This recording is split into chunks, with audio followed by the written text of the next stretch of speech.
Is your strength training making you less flexible? Today we are discussing the number one thing that you can change about your strength training in order to actually make you more flexible while you're doing it. We're going to cue our introduction and then we're going to dive right into this conversation.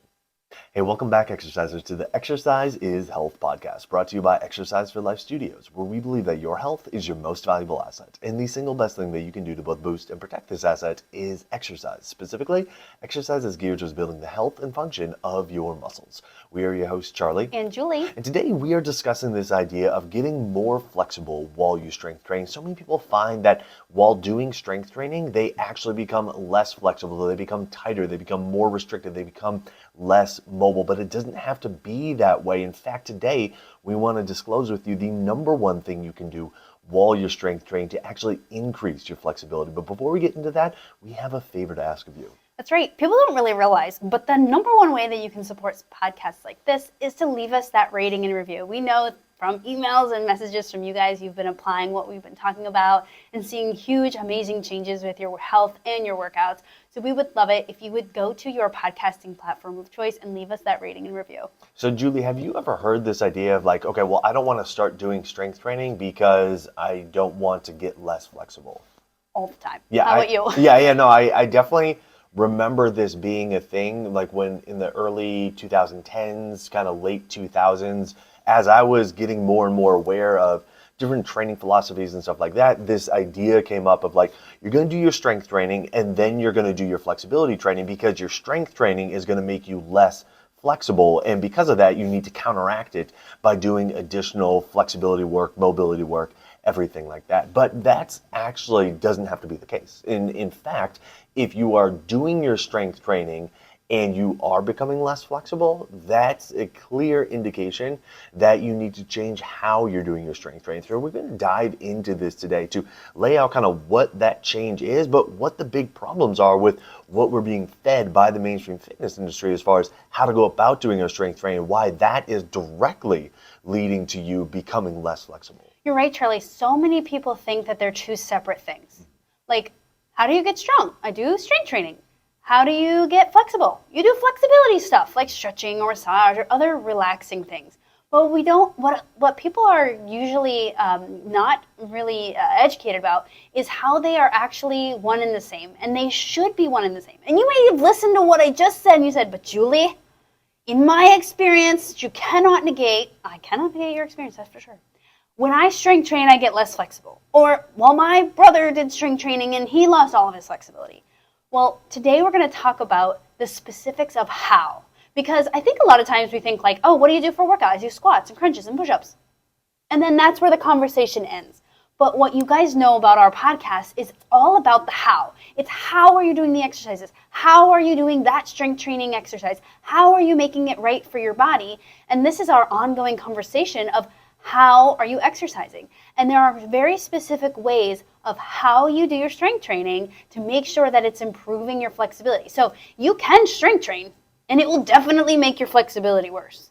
But that's not always the case. But that's always the case for many people because they never explore a different version of how to strength train. Does that make sense? Absolutely, it makes sense. So today is actually part one of what's going to end up being a two-part series on this topic, where today we're going to be focusing on how to go about doing your strength training to improve your flexibility. And in part two, we're going to discuss kind of the exact opposite, where a lot of people feel, well, I do my flexibility training and I get weaker. Okay, so I do my strength training to get stronger, but then that makes me tighten up, so I need to do my flexibility training. But then my flexibility training makes me weaker. And so in part two, we're actually be diving into how to go about doing your flexibility training, your mobility training in order to get stronger. So stay tuned for that because that will be coming out next week. But again, today we are focused on how do you go about doing your strength training in a way that will actually lead you to be more flexible, because exactly like you said, Julie, they don't have to be mutually exclusive. You can get more flexible while you're doing your strength training. But here's the thing.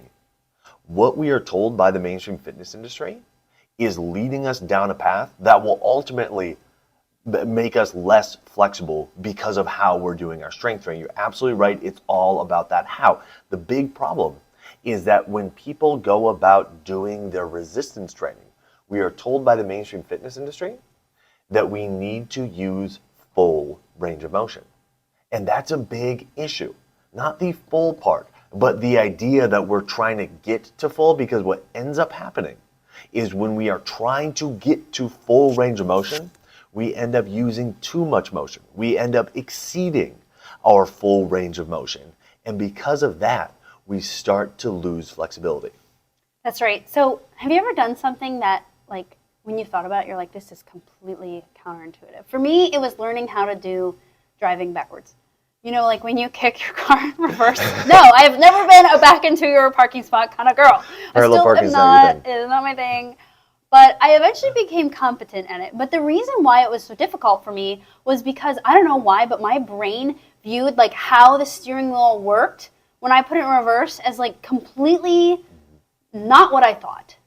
This is kind of like that. And I'm going to explain to you why. Because for forever, like whenever you're indoctrinated into moving your body, which is elementary school PE or preschool when you're like running around, or before you even know that you're being invited into movement, you're just moving your body when you're a baby, right? We're taught that to increase your flexibility, you have to do this thing called stretching. Okay, so have you ever been weight training or read it in a magazine? You want to move your body until you feel the stretch. Okay, so this is where it becomes counterintuitive.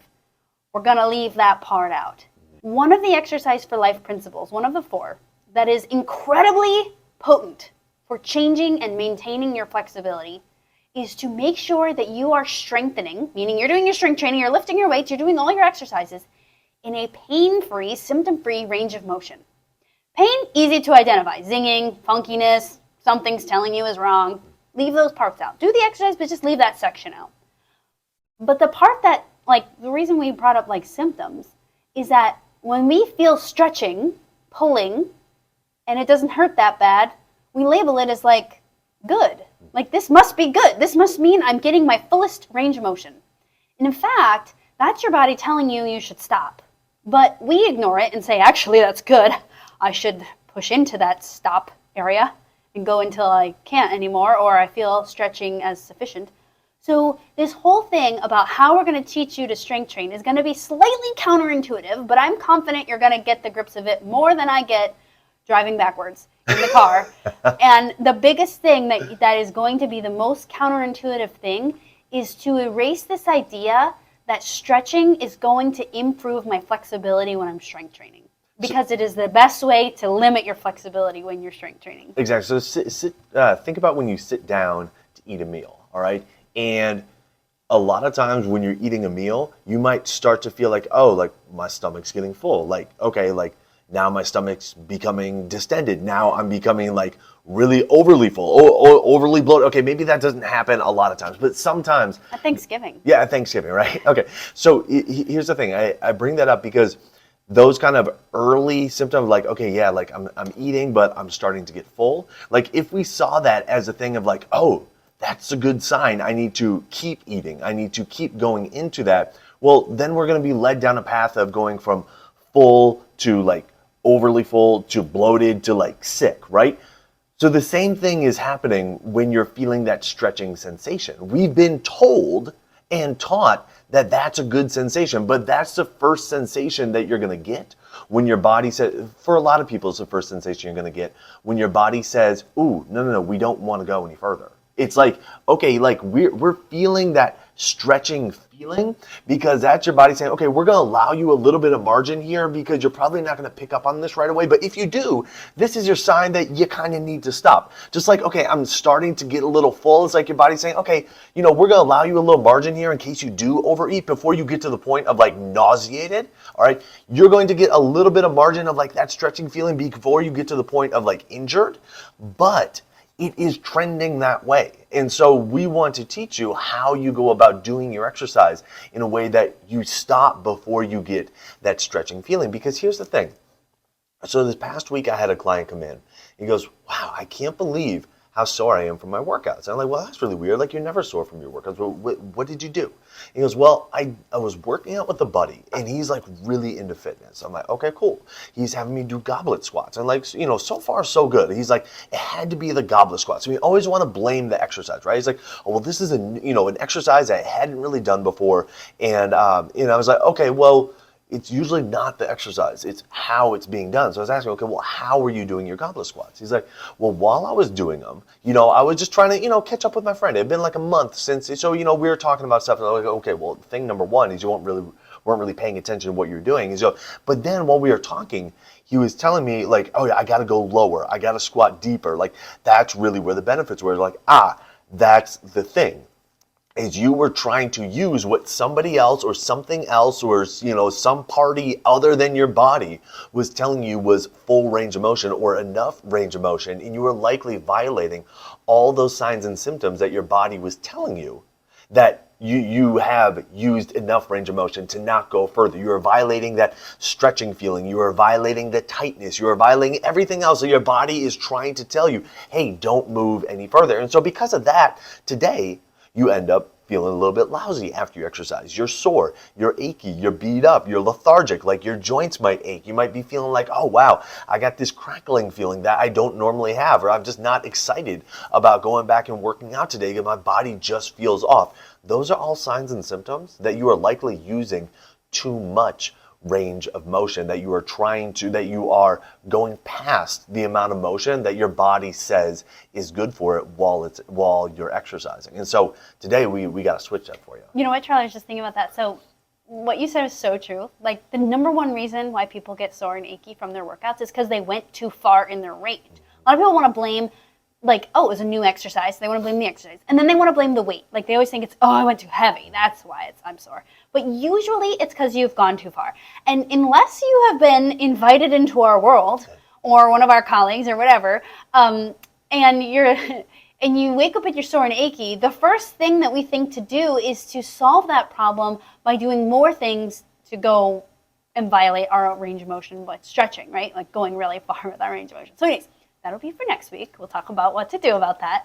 But okay, so let's talk about the parameters so that you don't get sore and achy after your workouts, and you'll improve your flexibility and your range of motion from your strength training, rather than the opposite, which is totally normal, or I don't want to say normal. It's normally common, that we like celebrate like when we're sore and achy after workouts, but that's actually really just a sign that like, hey, you just can't move very well after you work out. So we're going to teach you how to not. So the one thing you got to know is you have to do your strength training in your full range of motion. That means the range of motion that your body does, not what your friend's doing or the instructor or what you saw in the magazine or like, that little plaque that's on the machine. It's not that. It's going to be what your body does that's pain-free and symptom-free. So a really great way to do things is to check things before you even do the exercise, and then keep checking it while you're doing the exercise. Because what we find a lot is the more and more that you stay within your range of motion, even if you do your range of motion and you're like, dang, I could move twice as far if I could just do the stretch thing, but Julie and Charlie are telling me not to do the stretch thing. You're going to notice your range of motion gets larger because your body gives you more, right? Instead of you saying, hey, I'm just going to decide how far I'm going to go and it feels stretchy, and then what your body does takes it away. So we want the opposite to happen. We want to start with whatever is your pain-free range of motion. You're doing the full thing, and then as you go through the motion, you can change your range of motion as long as it's still the pain-free, symptom-free range of motion. Right? So for example, we're using the goblet squat example, like Charlie was just working with a client the other day on that, is when you do a squat, goblet squat, sumo squat, whatever squat you're going to do, you're going to try the motion with no weights and see how your body feels. If you go down and you go up, you're like, great, no pain, no issues, awesome. If you have pain or issues, you're going to leave that portion out. So let's say that bottom quarter of the squat was funky on your knees, just bothered them, felt like there's a lot of pressure or whatever. That's a sign, symptom, pain. That's whatever you want to call it. It just wasn't like ease of motion, right? So that means we want to leave that section out. It doesn't mean that we're going to leave it out for good. It just means that for right now, during this first set, we're going to leave it out so that we just do the pain-free, symptom-free range of motion. Now, things you want to look out for are the ones that are blaringly obvious, right? Pressure in your knee, funkiness in your hip, zingingness up your back. Those are pain. Those are pain signs, and that's your body saying, hey, we're not like really ready to work right now, so let's not work that area. But it doesn't mean don't do the exercise. It just means don't do that section of the motion that's creating that symptom. And the second thing is that we have muscles that will create tension, and that's when we feel that stretch. And sometimes it doesn't hurt that bad, or we tolerate that hurt a lot, and then we call it, oh, it's just feeling the stretch. That's actually your body's telling you, yeah, stop right here. That's where we're done for now. That one is very likely to change very quickly, especially if you feel like it's limited. So you might have gone into the gym and you maybe slept weird or whatever. Your body's doing whatever it normally does, just dealing with life. And it might not give you that much range of motion, especially in the beginning. But as you start contracting and warming up muscles, you'll notice that those stopper muscles, those muscles that become tight just at the end of your motion, those could change. But they're there for a good reason, and we just have to respect them when they are there. So think about a time that you went for a walk, and it was a nice sunny day, and it was a very pleasant temperature, and your body just felt good while you were doing the walk. You weren't necessarily pushing yourself or anything like that, okay? That feeling that you have while you're going for that walk of, okay, like I feel my joints moving, like I feel my muscles working and stuff like that, but it doesn't feel like I'm not getting a stretching feeling with every step. I'm not feeling like my knees bugging me. I'm not feeling, my hip or my back. It's just like, okay, I can feel, my joints moving, but overall, like my body feels really good. Like that should be the baseline level of what you are sensing while you're doing the exercise. You feel your joints moving, but you're not feeling much on top of that, meaning you're not feeling any kind of stretch. You're not feeling any kind of pain, any kind of zinging, any kind of achiness, all right? You stay within the amount of range of motion that you have where it feels that way. What you may start to feel once you kind of get to that baseline level is you may start to feel, okay, now that I start to add a little bit more load, a little bit more resistance, a little bit more weight, now I feel my muscles working a little bit harder. I feel my muscles squeezing, and that's okay. That is a sensation that is appropriate for exercise, okay? So that's completely fine. And then as you continue to do that, you may feel your muscles starting to fatigue a little bit more and more. But the things going on with the joints should feel completely like they did at the beginning. Again, no achiness, no pinching, no popping, no zinging, no crunchiness, okay?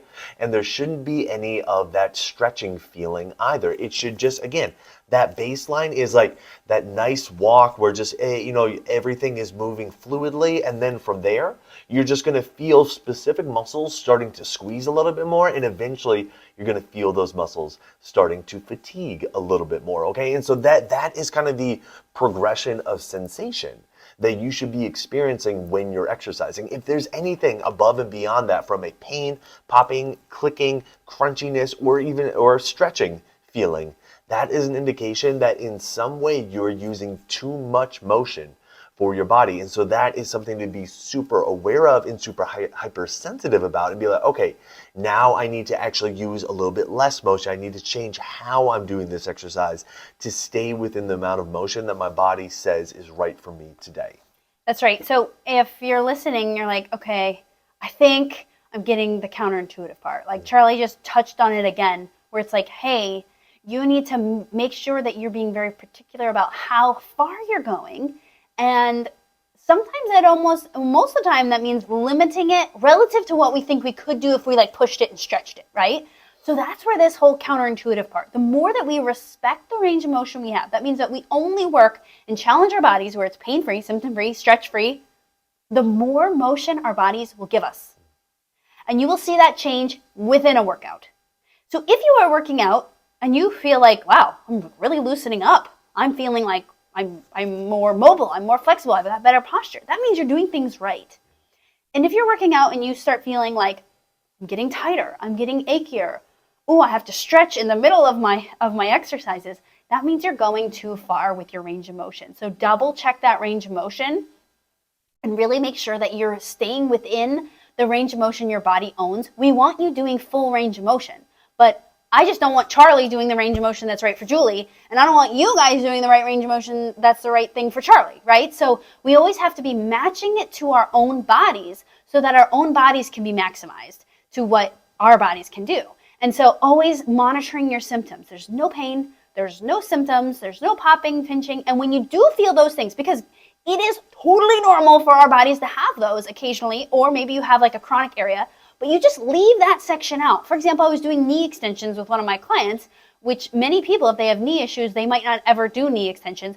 And she does her sets, and on her set number 2, things started getting really tired. And at the very top range, the top 2 inches, started feeling weird. She's like, I don't know, I can't explain it, just feels weird. I'm like, great, leave that 2 inches out. Let's keep working, because the best thing you can do to make sure that you maintain or build range of motion is to make sure you keep things strong, right? So we continued the set. We just left out the 2 inches. But that's an example of constant monitoring. It wasn't there at the beginning, and then it got there. Those muscles just got fatigued pretty quick. But we kept going with the set. We just kept changing her range of motion so that she could have full range of motion, full, pain-free, symptom-free, stretch-free range of motion, even on set number 2, since it was different than set number 1. Yeah, this is a really big point, and this is such a key to making sure that your strength training improves your flexibility. Is, Julie, what you're saying is from one set to the next, and even in some ways one rep to the next, the amount of motion that you may be using changes.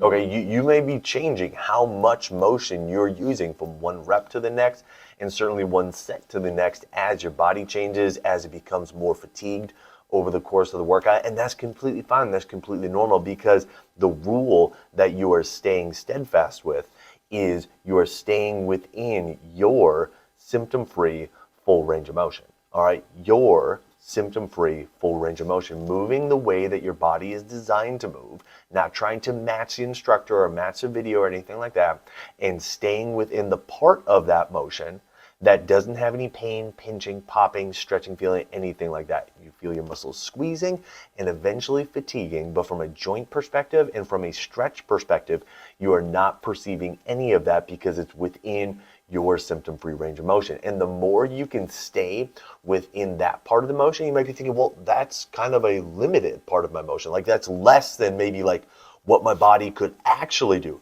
But here's the thing. The more you stay within that and the more you build strength within that, the more relaxed your body will become about allowing you to have a little bit more motion, and then a little bit more motion, and a little bit more motion. And you may notice that a lot of times we think, okay, well, as I get fatigued, like my motion is going to become less and less. You may notice that as the workout goes on, your motion actually becomes more and more. And then from one workout to the next, your motion becomes more and more. And then you piece together weeks and months and eventually years like that. And all of a sudden it's like, okay, yeah, the motion that I once had, I can move way more than I could. I never had to stretch. I never had to do any like traditional mobility work, okay? It was just focused on strength training, specifically within the range of motion that was symptom-free for my body. That's right, Charlie. And I was just thinking about what you were saying with like, but what if the exercise I'm doing is actually seeming like a very limited motion? And you might be thinking, well, how will I ever get more motion if I don't do it? Right? No pain, no gain, right? When I went to whatever stretch facility, they just smashed my leg until I stopped crying or until my leg stopped shaking. Try it. Just try it. You're going to notice that you have a lot less achiness, a lot less soreness. Your body is going to voluntarily give you more. It's going to be a lot less forced motion. And honestly, I find that a lot of people are having to recover less from their workouts, right? Their workouts aren't this big assault to their body where they're having to do this extensive, recovery routine. And it's all because we're just saying, hey, every time I exercise, I'm just respecting what my body has and knowing that it can change so quickly. Just because one workout, all the emotions are limited, doesn't mean it's going to be like that on the next set. Doesn't mean like it's going to be like that on the next workout, but it probably will be like that if you keep not listening to the ends of your range of motion. If you keep just going to that stretch zone where you're feeling that pulling and tugging while you're strength training. So if you are feeling very like, I don't know if this is going to work, try it for a week, try it for 2 weeks, and you will be shocked at how often you're going past your ends of range of motion.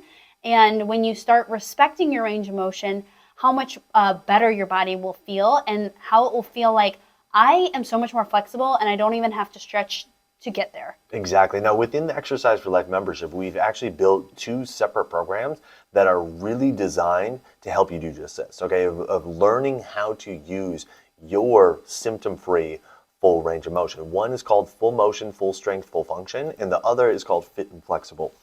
Now, we applied this principle within all the workouts and all the programs within the Exercise for Life membership, but these 2 in particular are really zeroed in on this concept of improving your mobility, improving your flexibility through your strength training. The great news is you can get access to both of them completely for free when you join the Exercise for Life membership today. In fact, you can get access to all the programs within the Exercise for Life membership for a full 14 days when you join today. All you have to do is go to www.exerciseforlifestudios.com. So if you like our hands-on guidance while you're going through this, while you're trying to apply this principle to your workouts, then you're definitely going to want to sign up, but specifically explore these two programs, the full motion, full strength, full function program, and the fit and flexible program. Like I said, you get access to both of them for 14 days completely for free, so you can try them out, see how well it works within your workouts as you're learning to apply these principles. Again, all you have to do to get started is go to www.exerciseforlifestudios.com. So who do you know that needs to hear this episode? Who do you know that is constantly feeling like their strength training is making them less flexible? They're tight, they're achy, they're beat up, they're sore, they're stiff from their strength training, and they feel like, well, in order to counteract that, I need to do additional flexibility training on top of my strength training. Share this episode with them so they can understand that it doesn't have to be that way. Those two things, strength and flexibility, do not have to be mutually exclusive, but how you are doing your strength training makes all the difference. And while you're online, head on over to Apple Podcasts and leave us a rating and review.